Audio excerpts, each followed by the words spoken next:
नमस्कार, जय हिंद दोस्तों। हम धीरज सर फिर से आपका स्वागत करते हैं। आज ज्ञान संगम चैनल पर एक बहुत ही महत्वपूर्ण टॉपिक के साथ आपसे फिर हाजिर हुए हैं, जिसका नाम होगा पीएच मान।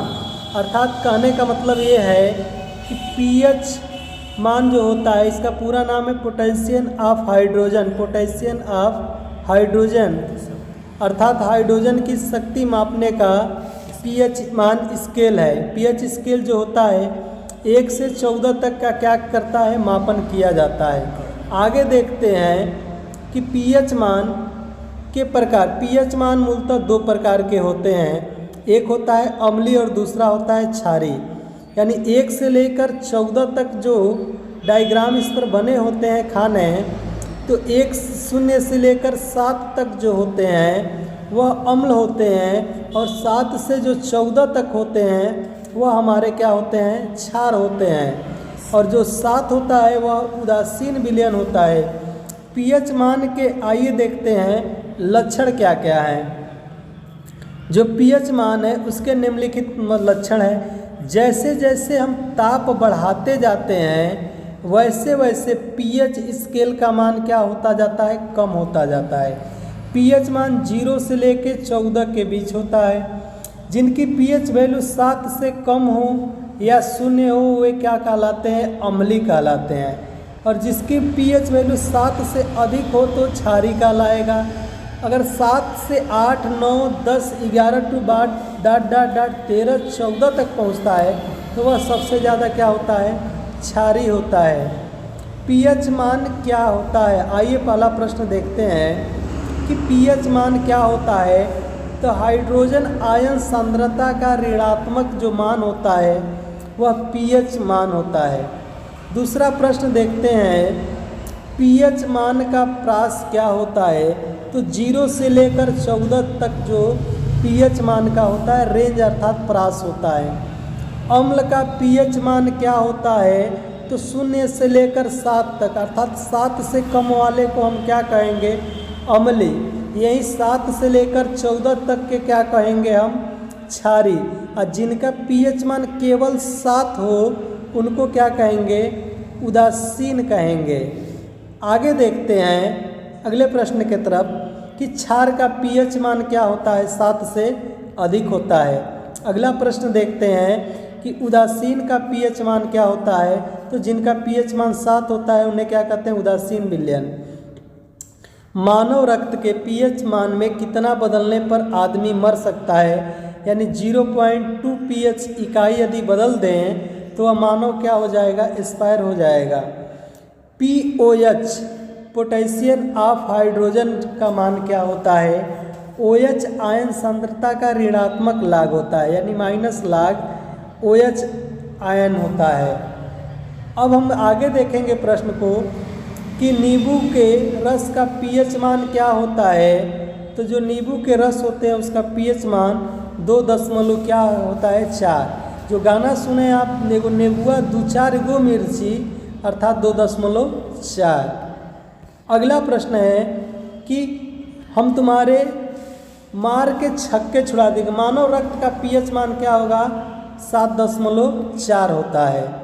अगला प्रश्न देखते हैं, यदि किसी विलयन का पीएच मान 0 है तो पीओएच मान कितना होगा। पीएच मान बराबर होता है 14 माइनस पीओएच वैल्यू, अर्थात 14 में से उसको क्या कर देते हैं, घटा देते हैं। अगला प्रश्न है, यदि किसी विलयन का पीओएच मान 0 हो उसका पीएच मान कितना होगा, तो 14 होगा।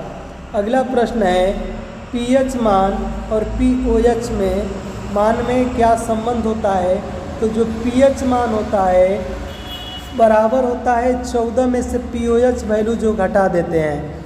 दूध का पीएच मान कितना होगा, तो 6.8 होता है दूध का पीएच मान। आगे देखें, मानव के लार का पीएच मान क्या होता है।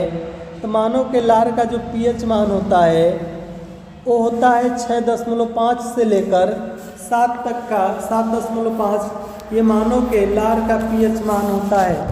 अगला जो प्रश्न है, अगले प्रश्न के तरफ कि टमाटर के रस का पीएच मान क्या होता है। 4 से लेके 4.5 तक जो पीएच मान होता है वो किसका होता है? टमाटर का होता है। अगले प्रश्न के बारे में बात करेंगे आपसे। यदि किसी विलयन का पीएच मान ज्ञात हो तो उस विलयन का H प्लस आयन कितने होंगे? तो 10 माइनस पीएच, उसके क्या हो जाएंगे? H प्लस आयन होंगे। अगला जो प्रश्न है कि XYZ का H प्लस आयन सांद्रता का मान क्रमशः क्या होगा? तो H प्लस आयन का मान क्या होगा? 10 में से 2 X का मान घटा दे, 10 में से 3 घटा दे और Z का मान 10 में से 5 घटा दे तो POH का मान निर्धारण हो जाएगा। अगला देखें कि सिरका का पीएच मान कितना होता है? तो सिरका का पीएच मान जो होता है 2.4 होता है। अगले प्रश्न की तरफ बढ़ेंगे कि शराब का पीएच मान कितना होता है? तो 2.8 किसका होता है? शराब का पीएच मान होता है। मानव के मूत्र का पीएच मान क्या होता है? तो 4.8 मानव के मूत्र का पीएच मान होता है। अगले की तरफ हम देखेंगे। अगला जो प्रश्न है कि मछली पालने में के तालाब में चूना क्यों डालते हैं? क्योंकि जल का अगर पीएच वैल्यू बढ़ाना होगा तो हम उसमें क्या डाल देंगे? चूना डाल देंगे तो जल का पीएच मान क्या हो जाता है? बढ़ जाता है। अगला प्रश्न हम देखेंगे कि निम्नलिखित में से कौन पीएच मान को दर्शाता है? तो माइनस लाग H प्लस जो होता है वह पीएच मान को क्या करता है? दर्शाता है। अगले प्रश्न की तरफ बढ़ेंगे। निम्नलिखित में POH मान को दर्शाता है कौन? तो लाग OH का जो माइनस होता है वो पीएच मान को क्या करता है? दर्शाता है। इसी कारण आप देखे होंगे कि जो भी अम्ल होते हैं इनके, जैसे सिरका है तो उसमें क्या पाया जाता है? सिरका में एसिटिक अम्ल पाया जाता है। संतरा है, संतरा में क्या पाया जाता है? सिट्रिक अम्ल पाया जाता है। इमली में क्या पाया जाता है? टार्टरिक अम्ल पाया जाता है, जिसके कारण वो खट्टी लगती है। टमाटर में ऑक्जैलिक अम्ल पाया जाता है। दही खट्टा क्यों होता है? क्योंकि उसमें लैक्टिक अम्ल पाए जाते हैं। अगले प्रश्न की तरफ बढ़ेंगे कि नींबू है, नींबू में सिट्रिक अम्ल पाए जाते हैं। ठीक। अब मजबूत अम्ल का पीएच मान क्या होता है? 0 से 2 के बीच जो होता है वह पीएच मान होता है। एक बात और है कि अम्ल स्वाद में क्या होते हैं? खट्टे होते हैं। और जली विलयन जो बनाया जाता है इसमें नीले लिटमस पेपर को यह लाल में परिवर्तित कर देते हैं कौन? अम्ल। अम्ल के बारे में देखें तो अम्ल वे यौगिक हैं जो हाइड्रोजन प्रतिस्थापन के रूप में होते हैं, अर्थात H प्लस जो जल में घुलकर H प्लस आयन देते हैं उन्हें हम क्या कहेंगे? अम्ल कहते हैं। अम्ल क्या देते हैं? H प्लस आयन देते हैं। मजबूत क्षार का पीएच मान क्या होता है? 12 से 14 होता है। अब देखें कि जो क्षार होते हैं, क्षार, तो उनका पीएच मान देखेंगे 12 से 14 मजबूत क्षार होते हैं। अगला देखें समुद्री जल का पीएच मान क्या होता है? तो 8.4 होता है। रक्त का पीएच मान 7.4 होता है। जो लार होता है, लार का पीएच मान 6.4 होता है। मूत्र का पीएच मान क्या होता है? 6। शराब का पीएच मान क्या होता है? 2.8। सिरका का पीएच मान क्या होगा? तो सिरका का जो पीएच वैल्यू है सिरके का वह होता है 2.4, नींबू का 2.4। अगला प्रश्न हम देखेंगे कि यदि किसी विलयन पीएच मान 4 है तो पीओएच मान क्या होगा? तो पीएच मान बराबर 14 में से पीओएच वैल्यू घटा दें तो 14 में से 4 घट जाएगा, क्या आएगा बाबू? 10 आएगा। अगला प्रश्न है कि चूना जल का पीएच मान कितना होता है? तो 10.5 होता है। अगले प्रश्न के बाद देखें, भोजन के बाद मानव लार का पीएच मान क्या होता है? तो घट जाता है। जो ही आप भोजन करते हैं, जो ही आप फूड ग्रहण करते हैं तो आपका पीएच मान घटने लगेगा। अब भोजन के पहले पीएच मान बढ़ा होता है। तो पीएच जिसे खाने में के काम में लैक्टिक अम्ल होते हैं, ठीक, एसिटिक अम्ल होते हैं, कार्बोनिक अम्ल, नींबू में साइट्रिक अम्ल पाया जाता है, सेव में क्या पाया जाता है, मौलिक अम्ल पाया जाता है।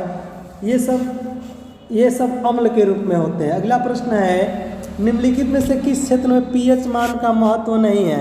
क्या मछली पालन में है? बिल्कुल है, क्योंकि जल में हम चूना डालते हैं, जल का पीएच मान बढ़ जाता है। खेती में है, खाद्य संस्करण में है, लेकिन रेशम पालन में पीएच मान का कोई महत्व नहीं है। कमजोर क्षार का पीएच मान का प्रास क्या होता है? तो 7 से 10, लेकिन जो मजबूत होते हैं 12 से लेकर 14 तक मजबूत क्षार होते हैं। जो 0 से 2 तक होंगे वो मजबूत अम्ल होंगे। 2 के बाद कमजोर अम्ल मिलते हैं कहाँ तक? 7 तक में। अगला प्रश्न देखें, मानव आंसू का पीएच मान क्या होता है? एकदम क्षारी होता है, 7.4 होता है। अगला प्रश्न देखें, पीएच मान का खोज किसने किया था? सोरेनसन नामक व्यक्ति ने पीएम मान का खोज किया था। अगला प्रश्न है कि नमक का पीएच मान क्या होता है? तो 7 होता है। यदि किसी विलयन का पीएच मान पर तापमान क्या जैसे जैसे हम ताप बढ़ाते जाते हैं तो पीएच मान क्या होने लगता है? घटने लगता है, अर्थात पीएच मान घटने लगेगा। इसीलिए जो हम देखे हैं कि वर्षा का मान जब 5 वर्षा के जो पीएच मान होता है 5.6 से कम होने लगता है तो अम्लीय वर्षा, जिसे आप देखे होंगे कि ताजमहल का जो रंग है ये किस कारण भद्दा होता जा रहा है, अर्थात जब अम्लीय वर्षा होती है जिसका पीएच मान 5.1 से क्या हो जाता है? कम होने लगता है, तो अम्लीय वर्षा होती है। यदि हमारे जो मनुष्य का, यही चर्चा करें, जो मनुष्य का मुख है, इसका पीएच मान 5.5 से कम हो जाए तो अपने आप दांतों का क्या होने लगेगा? क्षय हो जाना होता है। यानी दांतों का जो इनेमल होता है, जो दांत का इनेमल वह कैल्शियम फास्फेट का बना होता है, जो शरीर का सबसे क्या होता है? कठोर भाग होता है, यह जल में नहीं घुलता। लेकिन मुंह का जो ही पीएच मान 5.5 से कम होने लगेगा तो इसमें से टूटकर दांत क्या होने लगेंगे? जो ये इनेमल है जिसमें दांत लगे हैं, इससे टूटकर दांत क्या होने लगेंगे? बाहर के तरफ निकलने लगेंगे। चलिए फिर मिलते हैं आपसे अगले नेक्स्ट वीडियो में, तब तक के लिए